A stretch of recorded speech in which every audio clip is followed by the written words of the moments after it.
Bom, boa noite, são 7h03. Eu vou começar minha apresentação. Meu nome é Eduardo Quintino, eu sou um fotógrafo, videomaker e um documentarista radicado aqui em São Paulo. Eu sou de Curitiba e eu vim aqui, através do Instituto Cervantes, falar sobre a minha experiência como fotógrafo no Caminho de Santiago de Compostela. Antes de mais nada, eu gostaria de agradecer ao Instituto Cervantes, através do diretor Juan Manuel Casado Ramos, em ter me convidado para fazer essa live e compartilhar com vocês um pouco da minha experiência no Caminho de Santiago. O processo todo de montar essa exposição teve um apoio da Eliane Pires e do Luiz Fernando Cardona, que são funcionários do Instituto Cervantes em São Paulo e que me ajudaram muito ao longo de todo esse processo, porque essas coisas levam um certo tempo, né, para a gente, enfim, formatar a ideia, fazer todo, né, montar a apresentação, escolher as fotos. Então, eles foram muito importantes nesse processo todo. Nessa apresentação, eu selecionei 40 imagens. Essa live aqui, ela tem um motivo, ela tem uma razão. Hoje assim, eu estou abrindo uma exposição minha virtual dentro do Instituto Cervantes aqui de São Paulo, que vai ficar em exposição no site, fica no YouTube, mas é acessado pelo site ou através do canal do Instituto Cervantes no próprio YouTube. Então fica durante 30 dias. Então eu selecionei 40 fotos para essa exposição e sobre essas 40 fotos que eu vou falar um pouco hoje. Sabe?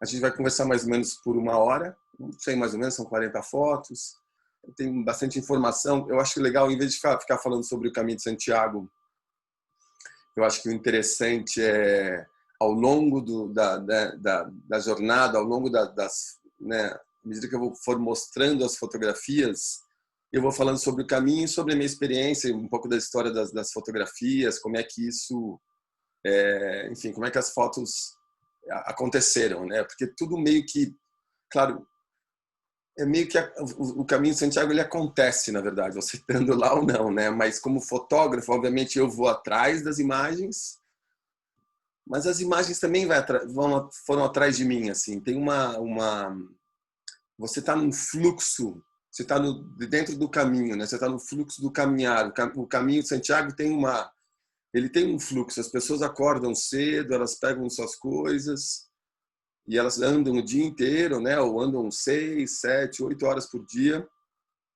para depois parar em algum lugar lá pelas, não sei, por volta de 1, 2 da tarde, meio-dia, depende. E aí, enfim, aí o caminho continua. Então, você estando nesse fluxo, as coisas vão acontecendo e como fotógrafo eu ficava, obviamente, atrás de imagens. Então, eu não precisava buscar muitas imagens, eu só às vezes me posicionava para que as fotos acontecessem. Muitas vezes você tem que escolher um ângulo para as coisas ficarem interessantes, né? O objeto é interessante, mas se você não tiver no ângulo certo, essa imagem vai ficar sem graça. Então você tem que, a partir do momento que você escolhe um objeto, né, um tema, uma pessoa, um cenário, uma situação, o que você tem que fazer é criar em cima daquilo, né? Você acrescenta camadas para tornarem aquela foto interessante. É muito comum você pegar alguém que já tem instrução como para fazer imagens, né? Você vai lá e tira uma foto de alguma coisa. Aí alguém que não sabe nada de fotografia vai lá e tira a mesma foto. Você percebe que são fotos que fala, pô, como é que essa foto ficou interessante e a minha não? Né? Então a gente vai, obviamente você vai estudando, ou você tem uma coisa muito do olhar, eu acho, de você, é uma questão de o fotógrafo ele filtra o mundo. Então tem uma coisa de você, é o jeito que você vê o mundo, né? E em cima disso você tem artifícios que são ângulos, né? É muito comum um artifício como fotógrafo, por exemplo, você encontrar molduras para as coisas. Então, às vezes é uma moldura de uma janela, que é até mais óbvia, mas às vezes uma paisagem por si só não fica interessante, mas se você tem uma janela e você vai atrás dessa janela, você já cria uma profundidade de campo maior, e às vezes a janela tem um desenho interessante, então aquela imagem vai ficar mais interessante. Às vezes é um galho de uma árvore, enfim, às vezes é um muro que você cola nesse muro, então você tem aquela perspectiva do muro. Enfim, ao longo do caminho eu fui criando, fui atrás dessas referências para tornar as imagens mais interessantes. Mas vamos começar. Então, o título dessa conversa é Silêncio, o caminho de Santiago como ação transformadora. Por que silêncio, né? Eu sou uma pessoa que há uns bons anos eu faço meditação, já faz mais ou menos uns 10 anos, e um pouco menos, não, uns 10 anos. E assim, a meditação para mim hoje em dia é uma ferramenta muito importante para o meu dia a dia. E o caminho de Santiago, no meu modo de ver, ele é interessante quando você consegue se silenciar, né? É você ficar com os seus pensamentos, em vez de você ficar sempre compartilhando com alguém alguma ideia, alguma coisa que você viu, algum sentimento. Eu acho que o caminho ele tem uma possibilidade, né? Cada um faz o caminho que quer, mas eu acredito, na verdade, que o caminho, se eu for fazer, eu fiz 2 vezes o caminho, né? Então esse material todo é fruto de duas viagens, uma em 2015 e outra em 2017.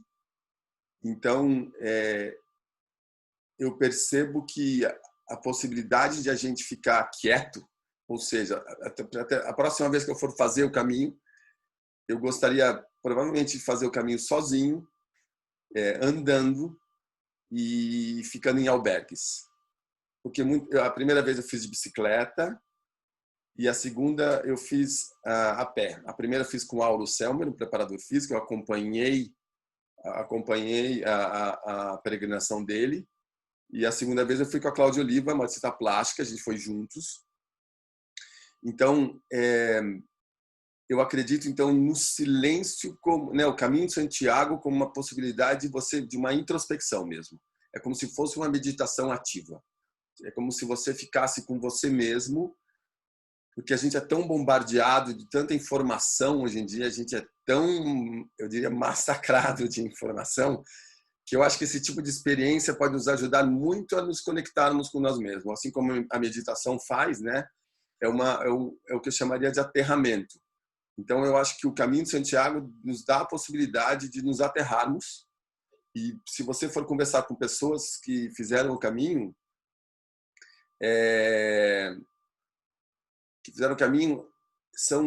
você tem relatos tão interessantes, tão emocionantes de transformação mesmo, de pessoas que mudaram, que tomaram decisões na vida.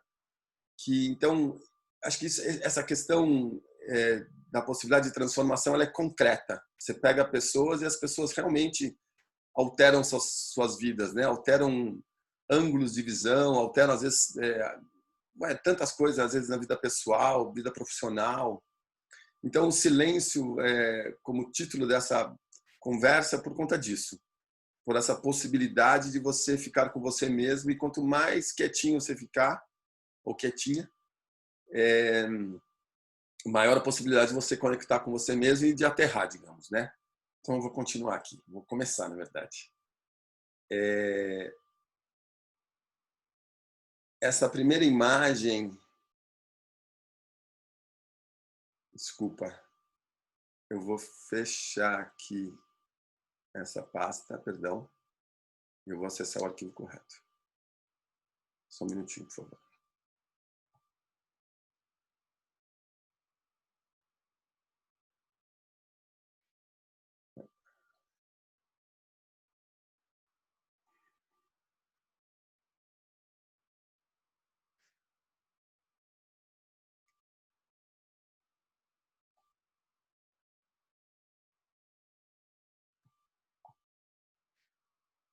Só um minutinho, por favor.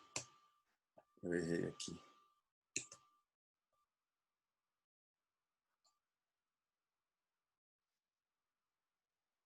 Perdão, é esse arquivo. Desculpa, eu prefiro assumir o erro do que fingir nada aconteceu. Mas vamos lá. Então, vou começar. Então é isso que eu queria mostrar.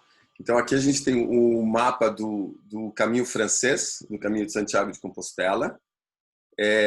Esse mapa foi feito pela artista plástica Cláudia Oliva, que me acompanhou. Então, depois que eu voltei do caminho, eu pedi para ela fazer esse mapa. Então, com esse mapa, dá para ter uma noção. Vocês estão vendo o mapa certinho, né? Deixa eu só ver vocês aqui, que eu não estou vendo. Tudo bem, né? Tá. Então, tá bom. Desculpa, mas eu vou continuar aqui. Então, aqui tem o caminho francês. O caminho começa, então, do lado direito, que é a cidadezinha de Saint-Jean-Pied-de-Port. Então, ainda é na França. É engraçado, porque o caminho de Santiago, o caminho francês, que é o mais famoso, né? Você tem vários tipos de caminho. Então, você tem o caminho da costa, que é pela costa norte da Espanha, ali, São Sebastián, Santander. Você tem o caminho português, que vai, obviamente, por Portugal. Você tem o caminho aragonês, você tem o caminho primitivo. São vários caminhos, né? Porque se você for pensar, a Europa, na verdade, na época do Império Romano, eram todos, né? Todos os caminhos levam a Roma, né? Então, se você for ver os caminhos antigos pela Europa, são inúmeros, são centenas. Esse é um deles, né? Ele ficou famoso porque Santiago, que era um apóstolo de Cristo, vou contar até um pouquinho da história do caminho, mas resumidamente falando, o que se fala é muito antigo, então é difícil afirmar qualquer coisa, né? Mas Santiago, que era Santiago maior, que era um apóstolo de Cristo, ele foi designado para espalhar a palavra de Cristo pela Península Ibérica. Então ele andou por essa região, depois ele retornou a Israel e onde ele foi assassinado, né? E a Jerusalém, né? Onde ele foi assassinado. Aí os discípulos dele levaram os restos mortais dele até aquela região, ou existe uma lenda de que eles colocaram os restos mortais de Santiago num barco. Esse barco veio sozinho e chegou no litoral da Espanha. E depois os discípulos dele enterraram ele em um certo lugar, e um dia isso foi descoberto por um campesino chamado Peládio, que viu uma chuva de estrelas cadentes numa determinada região, e ele contou para o poderoso da época, né, não sei se era um bispo, não sei quem era, para alguém da região, e esse nobre local, poderoso não, mas nobre local, pediu para investigarem e descobriram a ossada dele. Em cima da ossada dele construíram uma capela, e onde é hoje a catedral da Igreja de Santiago de Compostela. Então, quer dizer, o caminho de Santiago, e aí as pessoas começaram a peregrinar em direção a essa capela, e ao longo dos séculos esse fluxo foi aumentando, e é o que nós temos hoje, o caminho de Santiago, o francês. Resumidamente é isso. Então esse mapa serve basicamente para se ter uma ideia de como da onde se vai para onde se vai, né? Então, apesar do caminho ser chamado caminho francês, na França são apenas 1 ou 2 dias, sendo um total de aproximadamente 30 dias, né? O caminho francês ele tem 800 quilômetros, e eu acho que na França deve ser mais ou menos 25 quilômetros. É pouca coisa, aí você atravessa a fronteira e você chega num monastério chamado Roncesvalles, que é onde é a primeira parada, né? Você tem uma parada na França, num refúgio chamado Orisson, e depois que é uma região lindíssima, que a gente vai ver algumas fotos agora, e aí você chega a Roncesvalles. Mas antes disso a gente sai de Saint-Jean-Pied-de-Port, que é essa cidadezinha medieval maravilhosa, que é essa que a gente está vendo agora. Uma coisa é assim, para você ser fotógrafo, bom, o Caminho de Santiago faz com que a gente acorde muito cedo. Então, muitas das imagens que eu vou mostrar para vocês são imagens matinais. Se você quiser ser fotógrafo na vida, pode se acostumar que você vai acordar, se você estiver fotografando, você vai acordar 4, 5 horas da manhã, porque a luz do dia é muito importante. Então, essa foto que a gente vê aqui é San Gian, no nascer do dia. Você tem essa névoa, você tem uma criança, acho que indo para a escola, com a mãe, com a irmã, alguma coisa assim, não sei exatamente. Mas é esse tipo de visual que te recebe quando você começa a fazer o caminho de Santiago. Aí na próxima imagem aqui, ó, olha que coisa incrível. Essa é uma imagem dos Pirineus, que quando você sai da França e vai para a Espanha, você atravessa essa cadeia montanhosa chamada Pirineus, que faz exatamente a divisão da França com a Espanha. E ela tem essas cores e essa resiliência, eu diria, porque as intempéries aí são muitas. É uma temperatura. A gente pegou um dia super quente, um dia lindo, tá vendo um céu azul. Foi um dia, assim, foi um dia lindo, foi o dia inteiro lindo. Mas a gente sabe que no inverno ou né, no outono, isso era outono, mas eu sei que tem muita gente que pode passar maus bocados aí. Tanto que o caminho de Santiago é fechado no inverno, né? E então essas árvores, essas gramíneas têm uma força. Você toca nelas, elas são parrudas, elas são de uma robustez incrível, além dessas cores, dessa paleta de cor incrível, né? Aqui a gente tem também é nos Pirineus. Eu descobri que isso aí é groselha, pelo que eu dentro das minhas pesquisas.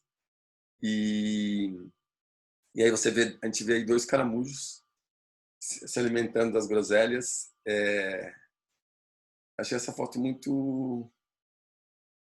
acho ela muito curiosa, acho ela muito alegre, não sei.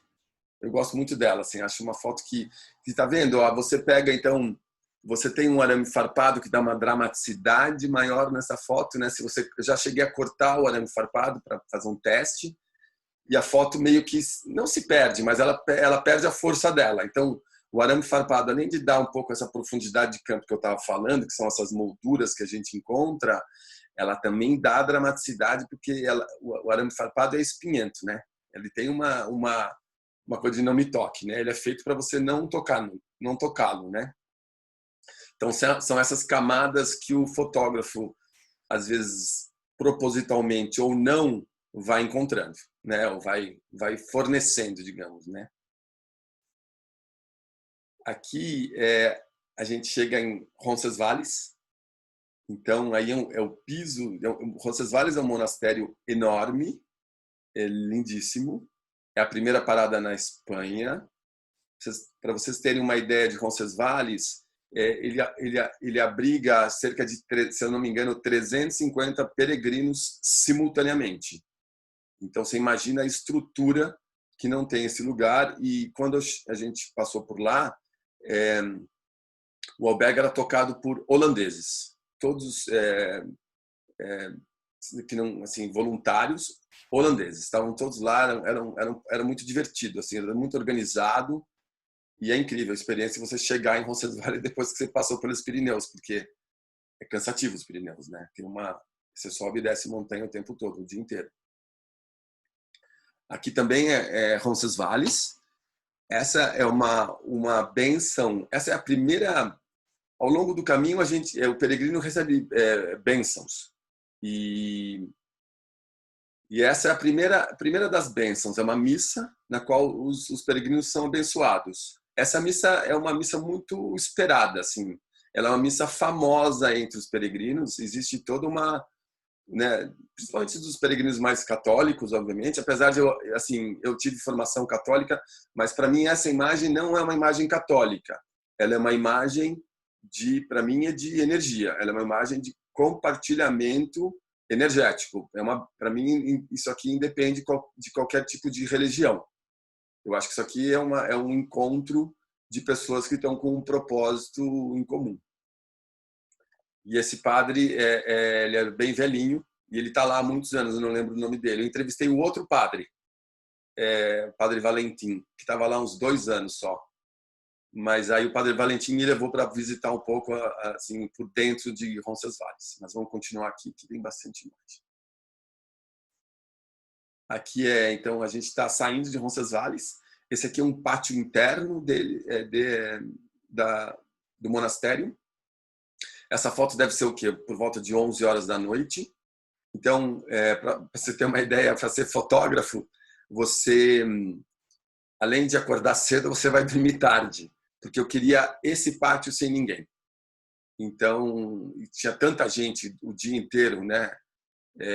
Que eu tive que, assim, então você come, toma banho, se prepara, tal, espera todo mundo dormir para você sair da sua cama e ir lá e fotografar. Então você tem que ter uma certa energia para ser fotógrafo no Caminho de Santiago. Para ser fotógrafo em geral tem que ter, né, bastante energia, assim. Mas para o Caminho de Santiago tem uma energia a mais aí.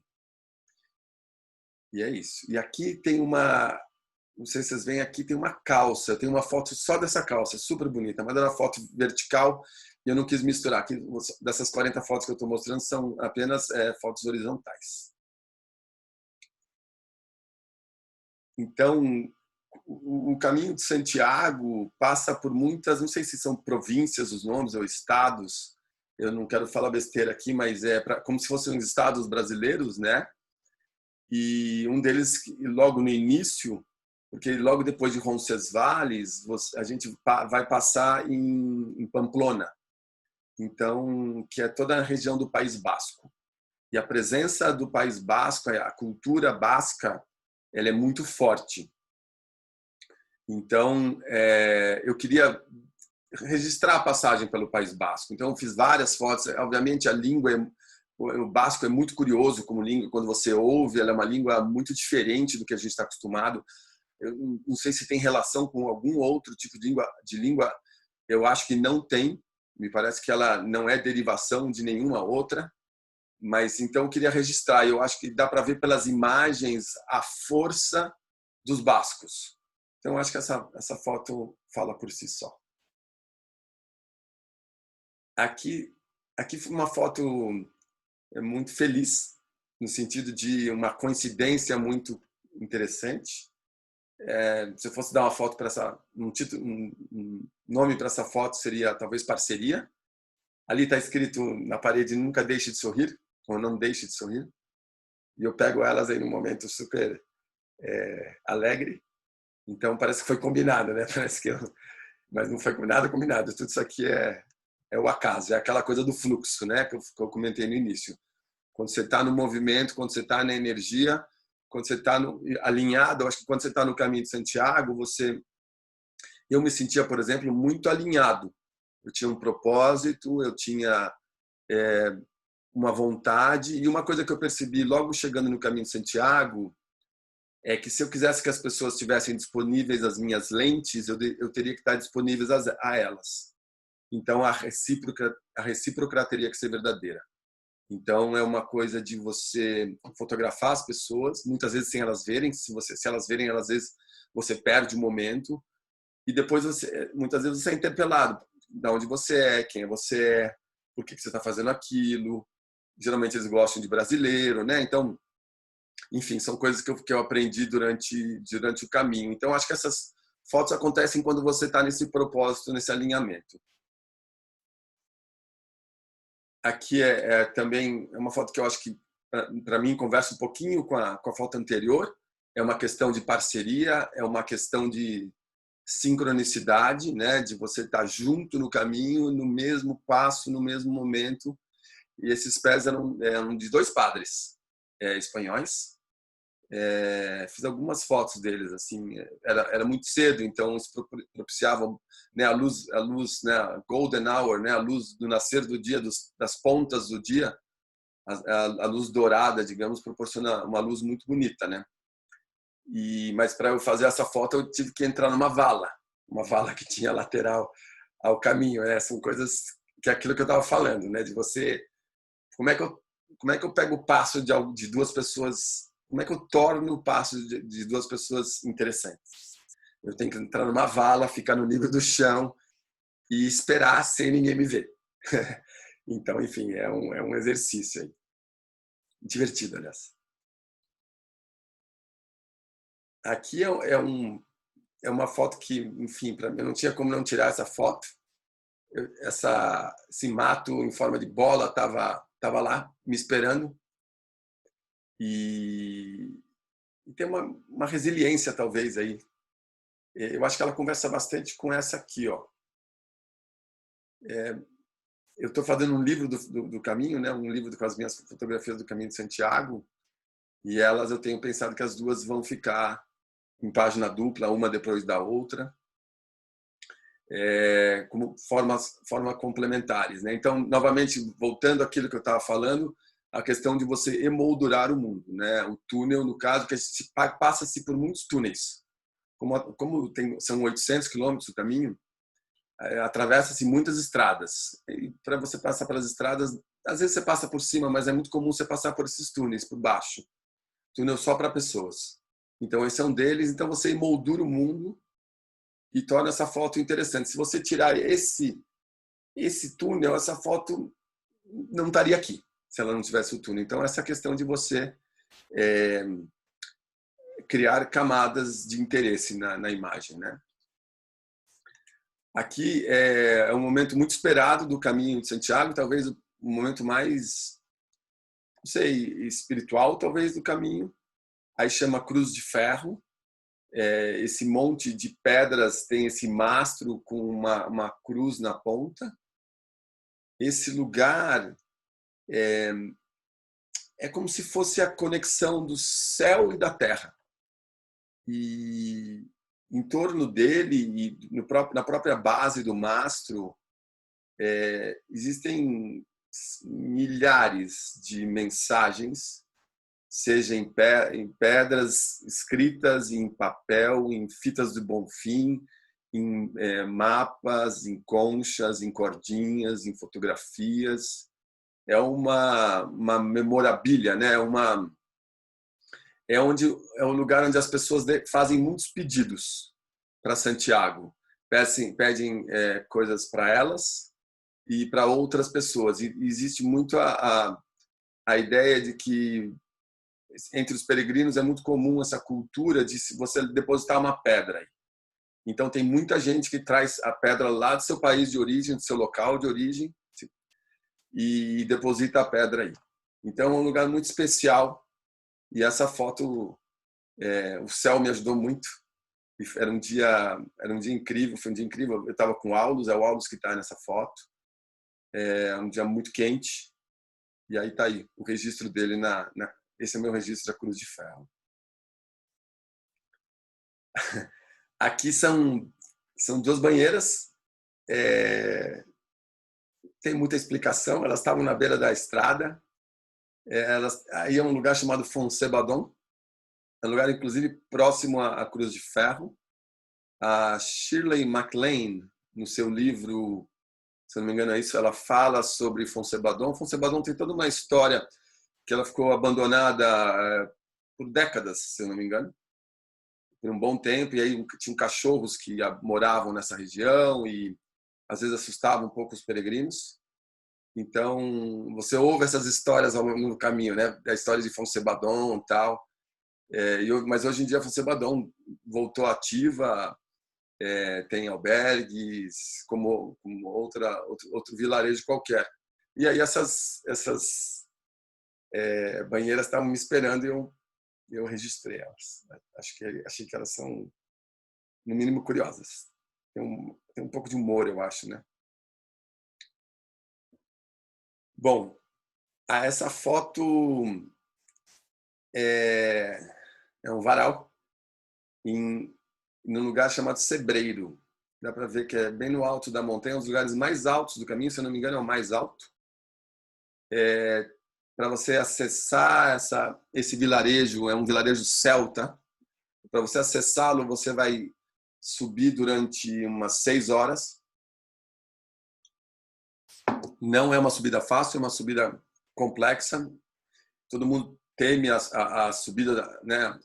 Todo mundo teme a subida do Sebreiro. E essa foto ela está aí porque faz parte do cotidiano o lavar a roupa. Como carrega-se menor peso possível, aproximadamente 10% do seu peso. Na teoria, deve-se carregar 10% do seu peso. Então, a gente está falando em 6, 7, 8, 9 quilos. Então, quanto menos coisas você carregar, melhor. Menos você sofre com a sua coluna, com o seu corpo. Então, o lavar roupa tá aí, é muito comum. Então, quando você chega num albergue, quando chega numa cidade, então você vai procurar um lugar para dormir. Então, quando você estiver nesse lugar, você vai tomar um banho, você vai cuidar do seu corpo, você vai cozinhar ou vai encontrar um lugar para comer, você vai lavar a sua roupa, você vai confraternizar com outros peregrinos, você vai aprender com outros peregrinos. Então, são rituais que se repetem diariamente. E o lavar a roupa é um deles. Então, essa foto está aí representando, digamos, uma das culturas do caminho. Aqui também é no Cebreiro essa foto. São os peregrinos representados. Eles não estão aí, mas eles são representados pelos tênis e botas. Normalmente os tênis e as botas têm um lugar particular deles. Eles ficam longe dos quartos, né? Por uma razão até de higiene. Hoje em dia, então, deve estar mais controlado isso ainda. Mas você imagina 40, 60, 100 botas depois de vários e vários dias de caminhada juntas, né? Então eles guardam um local muito tranquilo, muito especial, e eu achei esse lugar muito bonito por você ter essa. É raro encontrar um lugar onde tem né, de vidro para você guardar as botas, né? Então você tem essa profundidade de campo que não é uma sala com uma parede fechada, né? Então essa aí. E assim, eu acho que essa foto, na verdade, talvez a coisa mais importante dentro da sua mochila sejam as botas, porque a gente vai caminhar. Se você for fazer o caminho inteiro, são 800 quilômetros. Então você tem que ter um calçado apropriado. Então eu acho que essa foto ela representa muito sofrimento, né? O pé de um peregrino é um pé que muitas vezes sofre. Então essa foto tem essa representatividade. Aqui também é no Cebreiro, eu acabei acumulando as imagens do Cebreiro. O Cebreiro é um lugar muito interessante, muito curioso. Aí são 40 Bíblias. Não, 40 Bíblias em 40 línguas. Então, é na igreja que tem lá no Cebreiro. E é interessante você poder, né, acessar essa cultura católica universal, né? 40 Bíblias torna a Bíblia, né, a cultura católica universal, né? Acho muito interessante, né? E tem tem uma introspecção, né, para você tem que ter uma qualidade de presença muito grande num local como esse para você conseguir absorver essas histórias, né? Toda essa cultura, digamos, que esse lugar representa. E novamente, eu não acho que isso seja católico. Eu acredito que isso seja cultura universal. Aqui é uma foto novamente no nascer do dia, é de uma região chamada El Bierzo. Aquela igreja que está ali e aquele mastro é a Cruz de Ferro, e aquela igreja é a igreja que está junto à Cruz de Ferro. Então é quando aqui já é descendo, nessa mesma região. Então, se você acorda cedo, você acaba sendo contemplado com esses visuais inesquecíveis. Aqui é Cebreiro ainda. Esse é um peregrino italiano. E aí é um lugar muito alto e era um dia de frio intenso. Isso já eram 6 da manhã, mas eu acordei às acho que 5 horas da manhã. Então você faz a foto meio batendo dente, mas compensa, né? Essa foto Essa foto é uma foto de um lugar chamado Azofra, que a gente passou a noite. Esse senhor da esquerda é um peregrino, é um hospitaleiro. Essa da direita é uma ciclista, é brasileira, por coincidência. E não sei, eu gosto muito dessas. Você tira fotos e você nem sempre sabe o que vai surgir, né?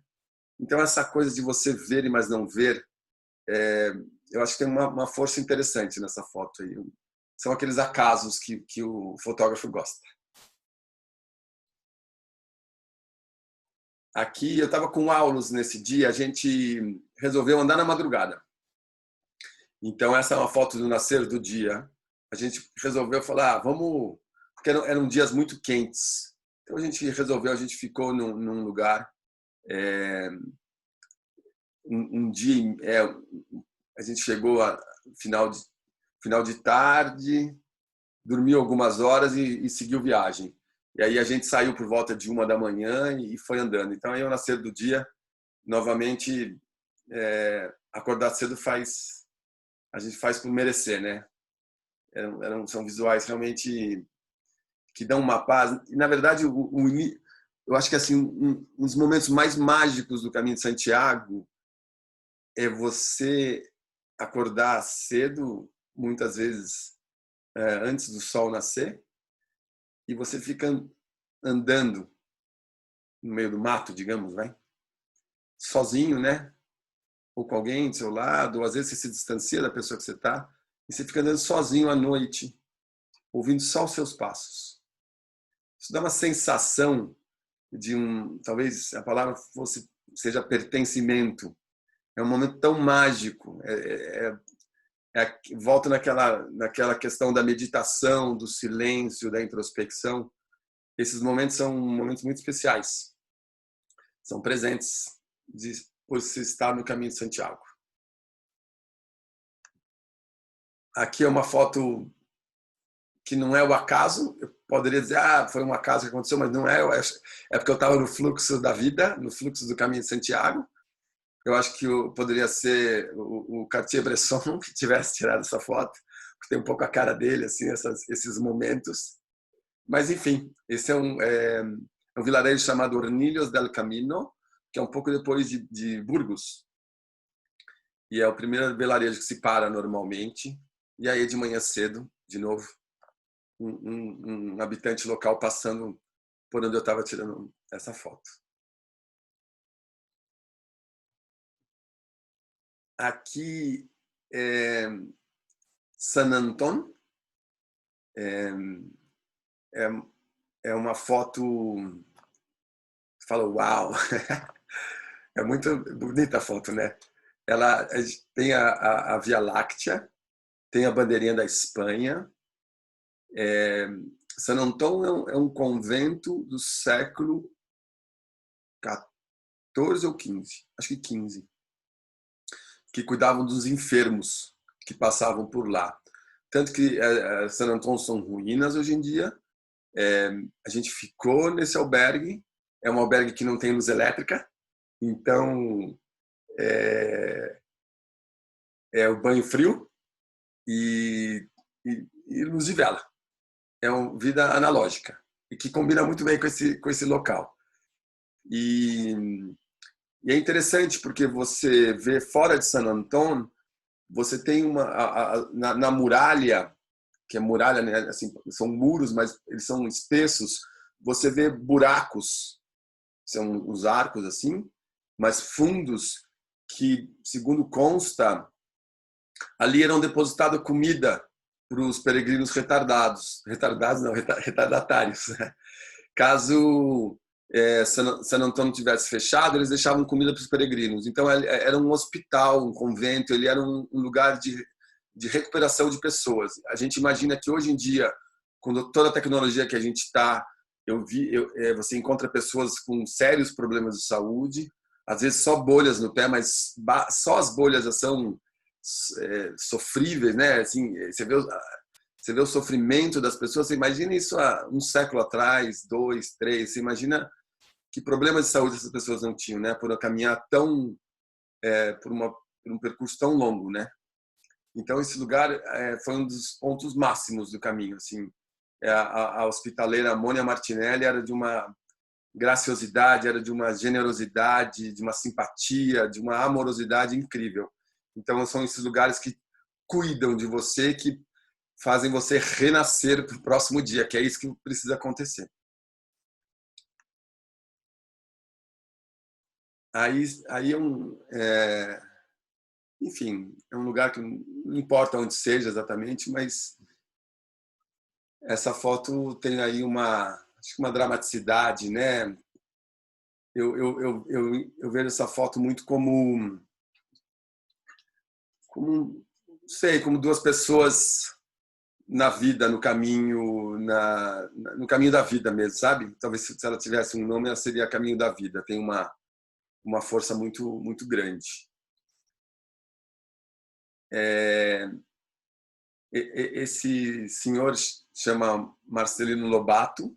Ele é uma figura icônica do caminho. Ele parece um saído do Senhor dos Anéis, né? Ele é uma figura muito curiosa, assim. Você vê fotos dele ao longo do caminho, muito jovem. Eu não sei exatamente, não conheço muito em profundidade a história dele. Ele não é, assim, o que eu percebo é que não o caminho de Santiago,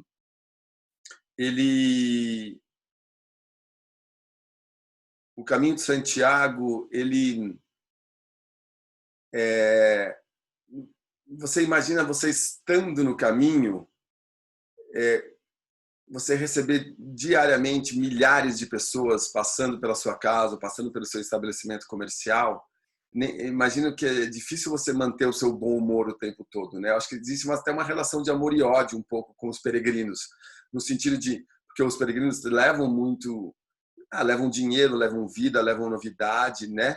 Mas ao mesmo tempo, você imagina você ficar respondendo centenas de vezes por dia onde é a igreja, onde é isso, onde é aquilo. Então, ele é uma pessoa que não fica muito, acho que, escamoteando as suas emoções. Então, às vezes, você encontra ele sem muita paciência. Assim. Quando eu fui fotografar, ele não era um cara muito amistoso para mim, até porque eu comecei a fotografá-lo sem permissão e que muitas vezes se incomoda as pessoas. Eu entendo que incomoda. Quando a pessoa não quer ser fotografada, eu não fotografo, mas eu fotografo sem elas verem. E depois eu converso, me explico, eu falo o que eu estou fazendo, tal, e normalmente as pessoas entendem. Mas ele eu fotografei sem o consentimento, digamos, né? Então, ele não gostou muito, assim, mas depois ele se acalmou. Ele é uma figura muito bacana, assim. Ele é uma figura muito forte, né? Dá para ver pelo olhar dele. Bom, o caminho é cheio de bruxos. Esse senhor chama Jesus Jato, assim como o Marcelino Lobato, ele também é uma figura icônica do caminho. Ele tem um albergue chamado Ave Fênix, numa região chamada Vila Franca del Bierzo, que é no pé da subida do Cebreiro. O Cebreiro está em cima, ele está embaixo, então é a subida do Cebreiro. E aí a gente deu muita sorte, porque no dia que a gente chegou, tinha uma equipe brasileira que estava fazendo fotografias e um documentário sobre o Caminho de Santiago e tinha sido armado duas coisas. Uma paella que ele fez por tinha umas 40, 50 pessoas ali no albergue dele. E ele mesmo fez, eu fotografei ele fazendo, eu entrevistei ele fazendo. O meu livro, além de imagens, vão ter histórias de pessoas do caminho. Então, ele é uma das personagens. Então, ele é um senhor já idoso, que é uma figura muito carinhosa, muito especial. E ele estava fazendo, então ele fez a paella, ele fez também o que chama Queimada do Orujo. A queimada do orujo é o que ele acaba flambando, digamos. Então ele misturou uma série de aguardentes, entre elas a cachaça, né, a cachaça brasileira, e deu para as pessoas. Aí ele sugeria que a gente sentisse a bebida pelos 5 sentidos. Então a gente cheirou, a gente olhou, a gente escutou, a gente bebeu. Foi muito curioso. Assim, ele é muito amoroso. Ele é um senhor, é um vovozinho forte, meio temperamental e amoroso ao mesmo tempo. Assim, uma figura. Quando eu entrei lá, eu já sabia da fama dele, porque você começa, a cultura do caminho vai te trazendo essa informação. Então você tem muito essa pessoa, aquela outra pessoa, aquele albergue, aquele outro albergue, e ele é um deles. É um dos bruxos do caminho, outro ícone. Essa foto, se tivesse um nome, seria o Pão Nosso de Cada Passo. Essa mulher se chama Irene. Ela está no Sebreiro. Nem todas estavam naquele pacote. Essa aqui eu deixei esse capítulo, digamos, das personagens que eu quis homenagear, digamos. Ela está, obviamente, cortando um filão de pão. E é muito comum você comer pão e tomar vinho no caminho. Até tem uma história que um pane vino se hace el camino. E ela era de ela é muito interessante como fotógrafo, porque você tem que estar naquela questão do alerta, né, no estado de prontidão. E eu e o Aulos, a gente tinha ido a jantar, né, nesse lugar, chama Venta Celta. A gente ia do jantar, a gente comeu um pulpo alla feria, que é uma delícia, e que é um polvo, né, com páprica e azeite e sal grosso, assim, que é incrível. E aí eu vejo essa senhora cortando o pão. Aí quando eu vou clicar, ela me vê e abre esse sorriso, assim. E aí saiu essa foto. Parece uma foto meio medieval, né? Não é uma foto de uma pessoa. Fora aqueles potinhos de maionese e ketchup. Essa foto poderia ser do século XVI, XVII, facilmente, né? Acho que ela é muito interessante. E aqui a gente tem, acho que a nossa última personagem. Ele também é uma personagem do livro.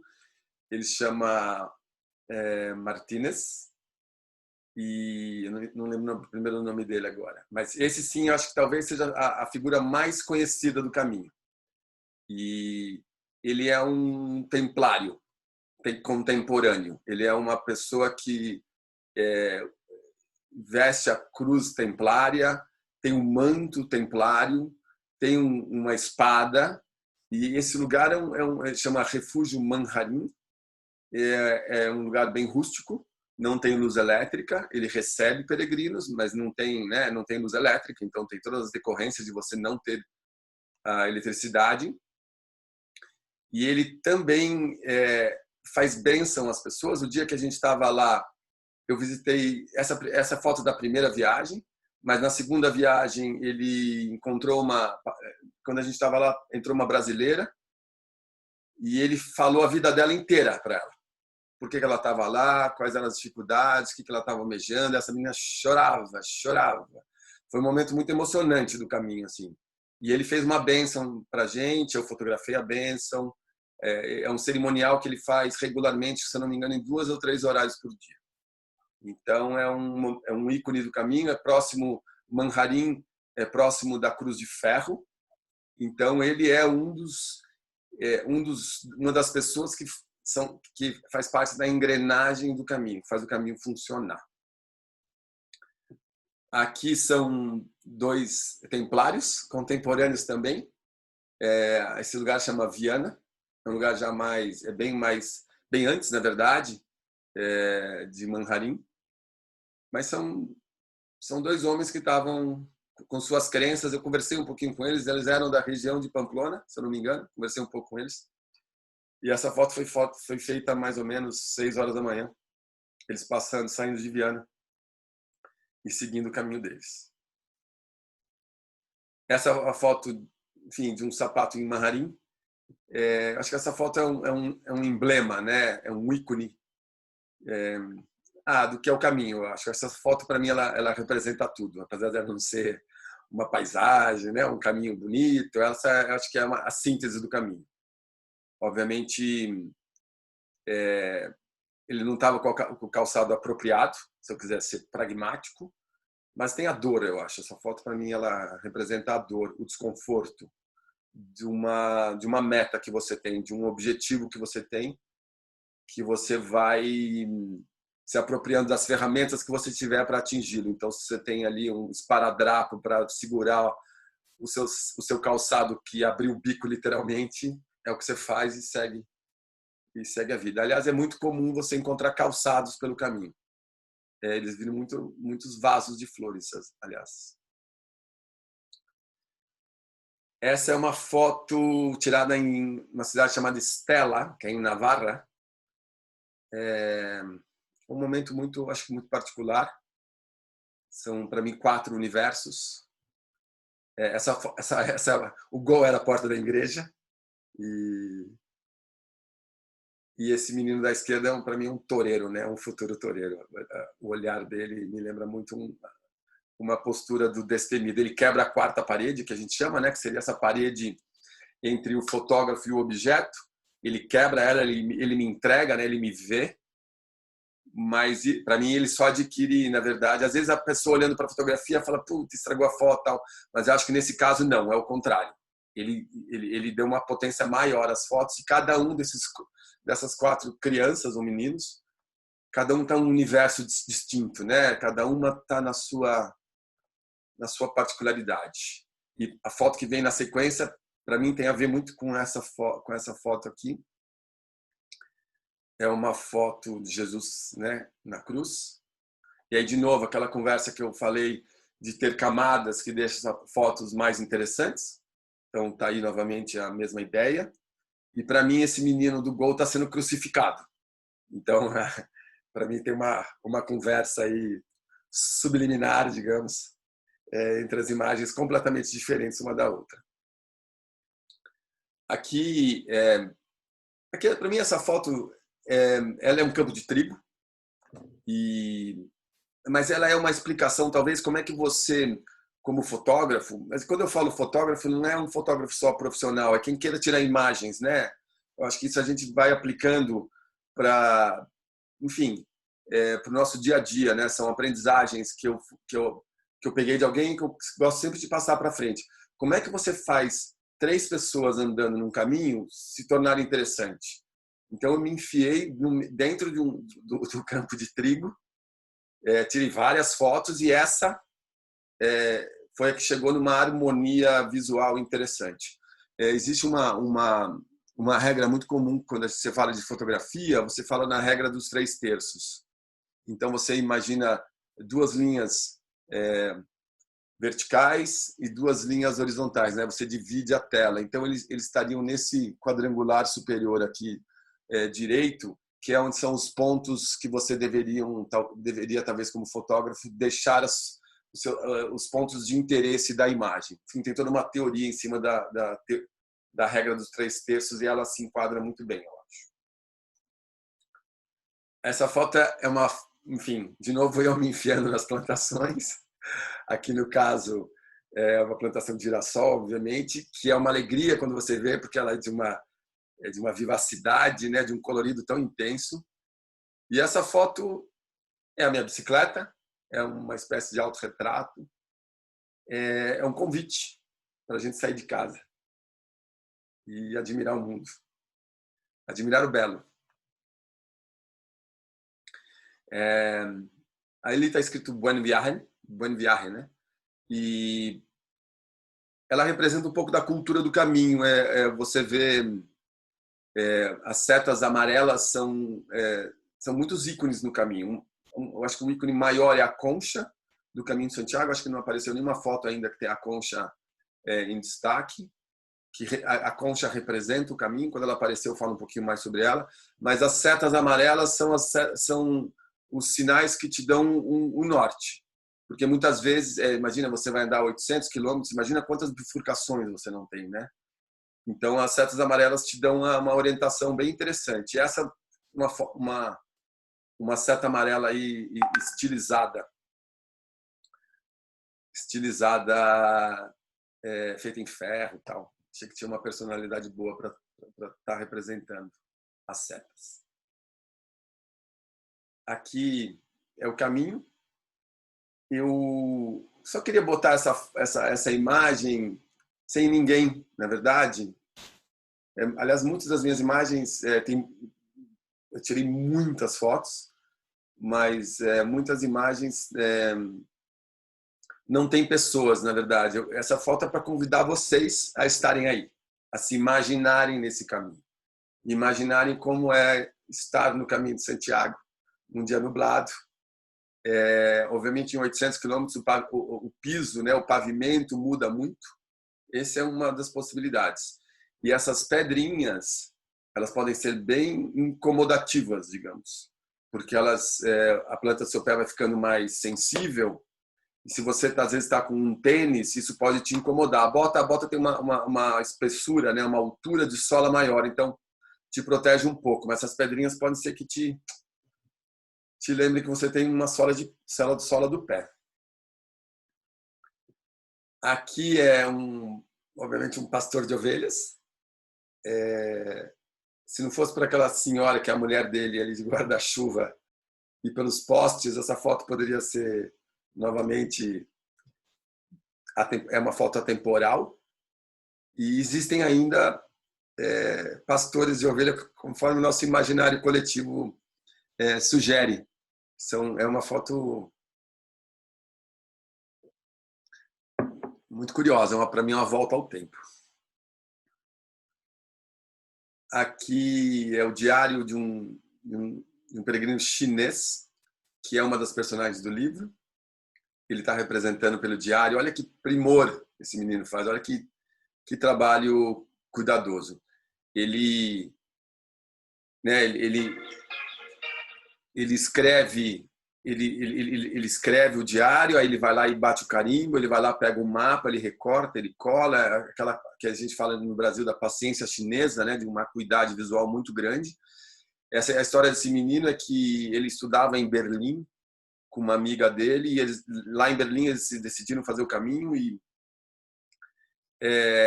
ao longo do processo essa menina ia casar. Então quando eles voltaram para a China, ela fez exames pré-nupciais e ela descobriu que estava com câncer, e ela não podia mais fazer o caminho. Mas ela incentivou ele a fazer, e ele prometeu então registrar o caminho, contar para ela o caminho, né, como é que o caminho era. Então ele se dedicava por cerca de 1h30 diariamente escrevendo esse diário, e aí quando ele chegasse na casa dele ele ia botar no correio e mandar para ela. Então são essas histórias que você encontra no caminho de Santiago. Uma coisa que eu queria falar só sobre o caminho é assim, obviamente que tudo o que acontece no caminho poderia acontecer em outros lugares, né? Você tem aqui no Brasil hoje em dia o caminho da fé, você tem várias peregrinações. O que se acredita, o que eu corroboro, é que o caminho de Santiago de Compostela é especial não só por Santiago, mas que, digamos, Santiago é o patrono do caminho, digamos, emblematicamente, mas é pelo depósito de milhões ou milhares de pessoas que passaram ao longo dos séculos no caminho, depositando a sua energia. Então, acho que o caminho tem realmente uma energia especial por conta dessas pessoas que passaram por ele. E quando eu estava no caminho, eu sentia uma energia diferente, eu sentia que eu não estava sozinho. Era como principalmente a primeira vez, é como se eu estivesse sendo levado por uma lufada de vento morno, assim, uma brisa agradável. A primeira viagem eu fui pago, eu estava fazendo o que eu queria. Imagina eu sendo pago para fotografar no caminho de Santiago, no norte da Espanha, andando de bicicleta. Nossa, para mim tem tudo tudo que eu gosto, estava tudo junto ali, né? Então eu estava realmente num momento muito especial, mas eu percebia que tinha uma força. Eu acho que essa força é esse depósito energético das pessoas que passaram por ele. Aqui, nossa viagem está chegando ao fim. Aqui são 4 peregrinos, enfim, caminhando. Era um dia de chuva, obviamente. Não sei, essa foto tem uma espécie de melancolia, eu acho, e uma camaradagem, uma parceria, estamos juntos na vida. Acho que é uma foto muito forte, assim, muito interessante. Ela tem uma luz, né, como os dias nublados, eles proporcionam uma luz muito tênue e que se distribui muito igual pelo caminho, né? Assim, muito pelo caminho não, pela gente, né? Então acho que essa imagem é de manhã cedo, né? Você tem muitos detalhes, né? Por causa dessa luz do nublado. Esse é um grupo de italianos que depois eu vim a vê-los novamente lá em Finisterra, que é uma cidadezinha na costa da Espanha, a 90 quilômetros depois de Santiago, que muitas pessoas chegam a fazer. Elas vão até o caminho de Santiago, vão até Santiago de Compostela e depois andam por 90 quilômetros até o final para chegar na costa, e muitas tem toda a teoria de chegar e queimar suas roupas como símbolo de conquista do caminho. Aqui a gente chegou a Santiago de Compostela, aí é dentro da catedral. O nome dessa peça chama Botafumeiro. O Botafumeiro, ele é né, quando você vai à missa dos peregrinos, primeiro que a catedral de Santiago de Compostela é enorme, é muito grande, e a nave dela, né, é em forma de cruz. E os padres, esse Botafumeiro deve ter talvez uns 70 centímetros, ele é grande. E tradicionalmente falando, antigamente, o botafumeiro, né, não sei se são ervas que tem dentro, que se pode dizer são incensos, mas o botafumeiro era usado para disfarçar o cheiro dos peregrinos. É isso que se conhece dentro da pesquisa que se faz ao longo do caminho, né, do caminho de Santiago, porque você imagina pessoas há centenas de anos atrás vindo do caminho, todas na igreja, num lugar fechado, e imagina o cheiro devia ser muito grande, né? E é lindo. Então esse ritual, isso é um ritual, né, do Botafumeiro, é super aguardado pelos peregrinos, é super falado. Para você entrar, um dia que a gente estava entrando na igreja, a igreja cabe em, não sei, milhares de pessoas, então é muita gente entrando, muita gente que fica de fora que não consegue, é muito disputado. Então esse é um ritual, é como se fosse um coroamento ou uma coroação pela conquista mesmo do caminho. É um carimbinho no caderno de conseguir ver essa missa e ver o Botafumeiro em ação. Essa é a última foto da nossa jornada. Passa rápido, né? Aqui é na plaza, em frente à catedral. E eu passei um dia inteiro na segunda viagem. A primeira viagem eu não consegui ficar muito ali tentando tirar foto, não consegui tirar foto muito dos peregrinos em Santiago, mas na segunda viagem eu fiquei praticamente um dia inteiro, porque a chegada das pessoas quando o caminho de Santiago, né, quando as pessoas chegam a Santiago de Compostela, muitos vêm de um mês de caminhada. É uma emoção muito grande. Você vê muita gente chorando, obviamente. Você vê gente ajoelhada, você vê gente fazendo pedido, você vê de tudo, gente super cansada. É uma comemoração, né? Não sei se a palavra é comemoração, mas é uma catarse coletiva muito interessante de se ver. E esse peregrino, para mim, quando essa foto tinha um título, eu botava quando o peregrino se transforma em Santiago, alguma coisa assim. Para mim, o peregrino aí incorporou Santiago. Acabaram as fotos. Então, meu livro está aprovado em duas leis de incentivo fiscal, a lei Rouanet, na verdade, é a lei de incentivo à cultura hoje em dia, a antiga lei Rouanet, que usa o imposto de renda.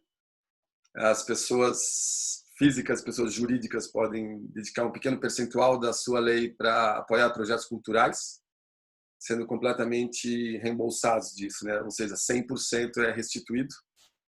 E também o PROAC ICMS, que é uma lei estadual, que usa ICMS também para apoiar projetos culturais.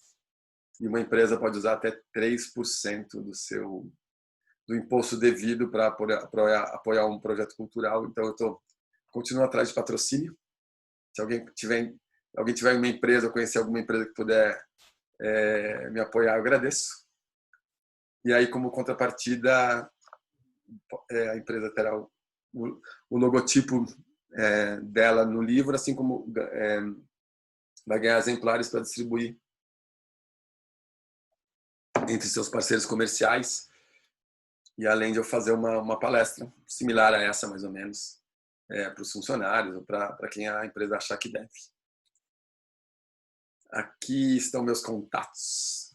Se alguém quiser entrar em contato comigo, tem aí minhas informações. E é isso. Muito obrigado. São 8h09. Eu agora vou sair do centro das atenções. Eu vou abrir o microfone de todo mundo. A gente pode conversar um pouquinho se quiser. Tem várias caras conhecidas aqui. Deixa eu ver aqui agora. Tá. Boa noite! Deixa eu ver. Então, aqui, ó, disposições finais. Os vendedores declaram sobre as penas da lei que não estão sujeitos a restrições previstas nas leis. Quem que está falando de lei de incentivo fiscal? Ah, sim. Oi, Claudinha. Oi, Fernando. Oi, Lu. Claro. Tá, perfeito. Oi, Giliane. Quem mais? Apim. Eduardo Castro. Renato. Parabéns, Edu. Dom Claro. Caldeirão. Claro, faz Super sentido. livro. Muito obrigado. Alguém tem alguma dúvida? Em vez de a gente ficar... Ótimo. Não, perfeito. Eu já tirei esse não aqui, que realmente ele estava fora de ordem e eu não tinha Não, tem alguém que não está na live falando. É normal isso. Quando você abre o microfone, isso faz parte. É normal. Eu queria saber se alguém tem alguma dúvida. Eu gostaria de fazer algum comentário. Se tem alguma pergunta sobre o Caminho de Santiago ou sobre as minhas imagens, eu estou super à disposição para a gente conversar um pouquinho dentro dessa parte. Tem algum lugar que você acha que precisa revisitar? Igual, do caminho? Então, eu... Para um pouquinho uma coisa aqui. Tá, eu mutei aqui quem eu acho que estava com o áudio aberto. Edu, revisitar no caminho? Eu acho que, obviamente, eu acho que quando você fala em revisitar o caminho, não são locais, mas são pessoas que você quer ver, né? Então, eu acho que o Jesus Jato eu revisitaria com certeza, porque ele é uma figura muito interessante. Como a cidade de Pamplona é super bacana, mas é bem no início do caminho, né? Então, você ainda não está cansado, mas é uma cidade secular. Não sei, a Cruz de Ferro eu acho legal, mas eu acho que o Sebreiro talvez seja um local que, por ser uma vila celta, e é mesmo, é uma vila toda de pedra, é um lugar muito interessante. Mas muitas vezes os lugares mais interessantes são os lugares no meio do nada que você não sabe nem o nome, que você não... É curioso, porque você fala, tal lugar é legal, tal lugar é que nem a vida, né? O Caminho de Santiago é um microcosmo da vida. É que nem você fala assim, tem um amigo que eu te convido, tem uma festa incrível, tem uma festa incrível. E aí você vai naquela festa, provavelmente você vai se decepcionar com aquela festa. Então, é muito comum... Estou mutando as pessoas aqui que estão com os áudios. É muito comum você ser surpreendido, na verdade, nos lugares mais simples. Acho que depende muito de você e de quem você encontra pelo caminho. Não tem muito um local exatamente que eu recomendaria. Claro que... Não, Edu, não é recomendação. Eu digo você pessoalmente. Você perguntou se teríamos alguma dúvida. Aí eu estou perguntando se você tem alguma dúvida sobre o caminho, alguma coisa que você gostaria de voltar para ver melhor. eu iria ver o Jesus Jato. Eu iria encontrá-lo, aquele bruxão que fez a paeja e a queimada do Oruvo. Ele é de uma personalidade muito interessante. Assim, eu visitaria ele. E eu gostaria, talvez, de visitar Burgos com tempo. Porque Burgos é uma cidade que tem uma história enorme. Mas é que o problema é que o caminho, principalmente quando você vai nas cidades maiores, você não tem tempo muito de ver as coisas, né? Você tem que, como eu falei, cuidar de você, cuidar dos seus pés, se alimentar. Você acaba confraternizando com as pessoas, se alimentando, lavando roupa. Então você consegue ver um pouco, mas não consegue ver muito das coisas. Então, porque você tem um horário para você dormir. Você não pode passar de 10 da noite na cama, normalmente. E às 8 horas da manhã os albergues fecham. Então, e o que acontece também é que você não quer se atrasar muito no caminho, porque a tarde é muito quente. Então você quer, e os albergues lotam. Então, por mais, se você quiser ser um outsider e ficar fazendo o que você tiver afim, a hora que você tiver afim, eu acho incrível. Eu acho que até no próximo caminho eu faria uma coisa mais ou menos similar a essa, porque até hoje em dia as pessoas planejam tudo na vida, né? Com os aplicativos, tem todo um planejamento muito grande. E muita gente vai planejando todo o caminho, aonde vai dormir, aonde vai comer, aonde vai fazer isso, onde vai fazer aquilo, os pontos de interesse. Mas o que eu recomendaria no caminho eu iria provavelmente sem planejar nada. Talvez uma coisinha ou outra, tipo no início, tal. Às vezes tem umas roubadas que você não pode cair assim, mas tem umas coisinhas que você pode se cuidar. Mas a rigor eu não planejaria nada, não. Iria na cega, vai. Iria no modo mais analógico, menos digital. Certo? Entendeu, Edu? Mas claro que tem relações pessoais ou de lugares que te marcam muito, né? A Cruz de Ferro é um lugar muito especial também.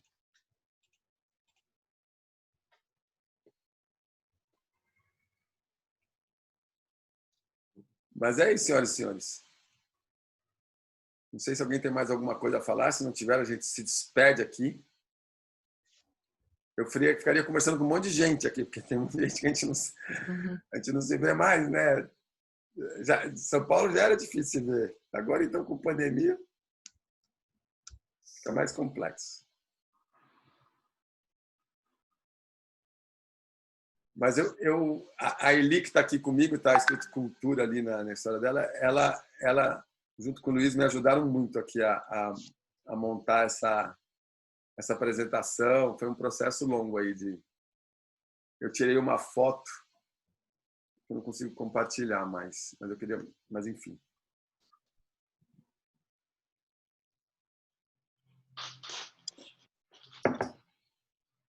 Então, se ninguém tem mais nenhuma dúvida, eu vou acabar com esta reunião em 5. Vou acabar loguinho. Então é isso. Boa noite a todos. Muito obrigado pela presença. Obrigado, Luiz. Obrigado, Eliane. Foi um prazer estar aqui. Obrigado, diretor Juan Manuel Casado Ramos. É um barato poder falar do seu próprio trabalho. É muito gratificante. É meio ficar falando sozinho aqui tem as suas particularidades, né? Mas é um prazer poder